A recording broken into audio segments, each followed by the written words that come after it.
Regional 3R and circular economy forum के 12वें संस्करण की जयपुर में मेजबानी करेगा। आपको बता दें कि राजस्थान इंटरनेशनल सेंटर में 3 से 5 मार्च तक ये आयोजन होगा। इस आयोजन को लेकर राज्य सरकार की क्या है तैयारियां, इसको लेकर नगरीय विकास मंत्री जावर सिंह खर्रा से एक्सक्लूसिव बातचीत के हमारे एसोसिएट एडिटर अभिषेक श्रीवास्तव ने। 12वें regional 3R and circular economy forum का आयोजन 3 से 5 मार्च जयपुर में किया जा रहा है, राजस्थान इंटरनेशनल सेंटर में। इसी को लेकर जानकारी देने के लिए हमारे साथ मौजूद हैं यूडीएच मंत्री जावर सिंह खर्रा। सर, पहले तो ये कि जो आयोजन किया जा रहा है जयपुर को उसकी मेजबानी का मौका मिला है, तो सरकार की तरफ से इस आयोजन को लेकर क्या तैयारियां हैं?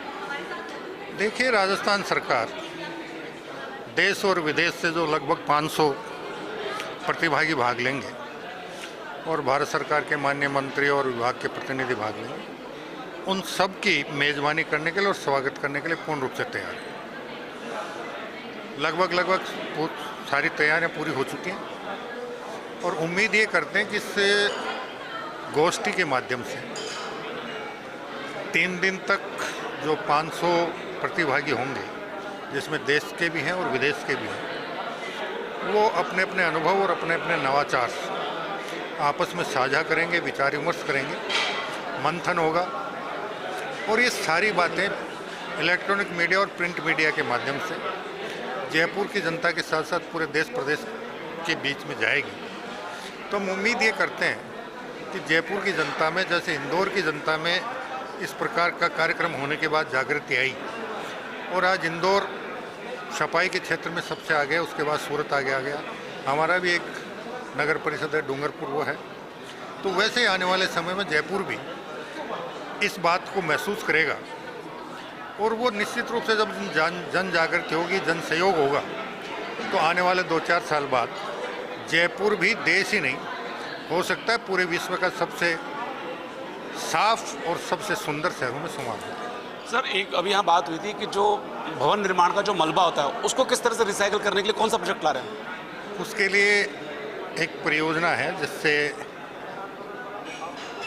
टाइल्स बनाने की योजना है, उसका भी यहाँ जो मशीनरी आएंगी उसके माध्यम से प्रदर्शन है। एक सर, इसमें अभी बता रहे थे मंत्री जी ने बताया, केंद्रीय मंत्री ने, कि जयपुर और उदयपुर को 100 करोड़ रुपये मिलेंगे, तो कौन सा ऐसा प्रोजेक्ट लगाएंगे RRR के तहत जिसमें ये राशि इन्वेस्ट होगी, या ये VGF के तौर पे इन्वेस्ट होगी या EPC के आधार पे? ये जो 100 करोड़ रुपए दोनों शहरों को मिलेंगे, ये जयपुर में RRR की परियोजना को क्रियान्वित करने के लिए, जिसमें विशेष रूप से सफाई, रिसाइकलिंग और कचरे से किसी न किसी प्रकार का उत्पादन, चाहे वो खाद बने या उससे गैस बने, इन सारे कामों की परियोजनाओं पर खर्च होगा। सर, अभी सफाई की बात हो रही है, अभी विधानसभा में आपने जवाब दिया है कि जो सफाई कर्मियों के भर्ती नियम है इसको हम और संशोधन कर रहे हैं ताकि जो अनुभव प्रमाण पत्र को लेकर जो फर्जीवाड़ा होता है वो नहीं हो। तो किस तरह से संशोधन किया जा रहा है और क्या उम्मीद करें कि कब तक सफाई कर्मियों की भर्ती शुरू हो जाएगी दोबारा? देखो, जब गत सरकार के समय ये भर्ती की विज्ञप्ति जारी हुई, उसके बाद उसमें कुछ व्यवधान आए, निरस्त करनी पड़ी, फिर हमने किया, हमने सफाई कर्मचारी यूनियन के साथ वार्ता करके उन्होंने जैसे जैसे बताया वैसे वैसे शर्तें रखी, लेकिन उसमें फिर ये बात आ गई कि अनुभव प्रमाण पत्र में बहुत बड़ा फर्जीवाड़ा हो गया और 2-3 लोग फर्जी प्रमाण पत्र के बदले पैसा लेते हुए पकड़े भी गए। उसके बाद हमको फिर निरस्त करनी पड़ी। अब हम एक बार विधानसभा के बाद समाज के सभी वर्गों से और विशेष रूप से सफाई कर्मियों से बातचीत करके अभी मोटा मोटी यह है कि बिना अनुभव प्रमाण पत्र के सफाई कर्मियों की भर्ती की जाए और हर दूसरे 2 महीने से उनके कार्य का आकलन हो और अगर वो सफाई कार्य सही तरीके से करते हैं तो आगे उनको बढ़ाया जाए और वरना उनकी जगह किसी दूसरे को नियुक्ति दी जाए।